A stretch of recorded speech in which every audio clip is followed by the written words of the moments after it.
As you heard, Holyoke Mayor Morse is now in favor of a casino in Holyoke.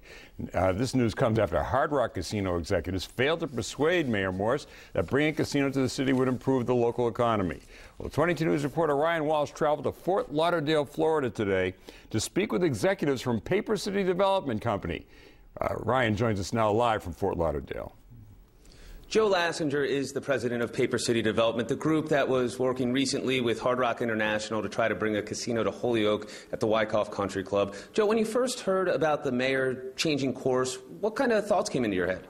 Well, after I picked myself up off the floor, I was excited, started making some phone calls to our initial investors that were involved at Wyckoff Country Club, and we put this train right back on track, and away we're going. So what we've done is, we've taken the last 2 years of work that we've done, engineering work, a lot of environmental work, and the like, and we've put it right back on target. So we'll be there on January 15th with an application for the Wyckoff site. All right. Although you were disheartened originally, you're still interested in building in Holyoke. Can you bring us back to those initial meetings, and were you really given a fair shot, you think, to convey your plan? No. In one word, no. But that's not productive at this point, because we heard a lot of things from the mayor today that we said at that meeting that the mayor didn't subscribe to at that time. So obviously he's had a change of heart,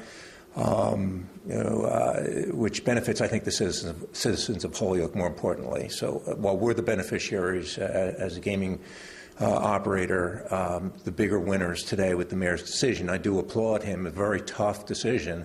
But the beneficiaries will be the citizens of Holyoke, and real jobs, real benefits in those positions, truly a way to help reform the city, and also, like the mayor said today, aid in the urban redevelopment plan that he has for the downtown. The mayor also said that your original proposal just wasn't a very good one.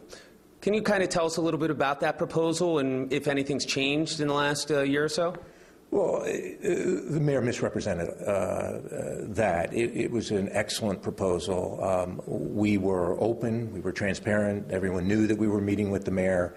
For whatever reason, the mayor didn't listen, didn't have any questions, didn't look at our traffic plan, didn't speak to our traffic engineers. Do you think he'll listen now? I think we heard a signal today from the mayor that we're all going to get a level playing field, Mayor, a level playing field, and that we're going to do what's right for the city. So, not being divided in this and having multiple applications like the city of Springfield will have is going to be very important. We need to do what's best for the city. We need to put a winning team on the field. You mentioned transparency. You were a state representative outside Philadelphia for 14 years, 7 terms. Now, last I checked, Mayor Morse and I live in Western Massachusetts, where your wife is from and her family. Right.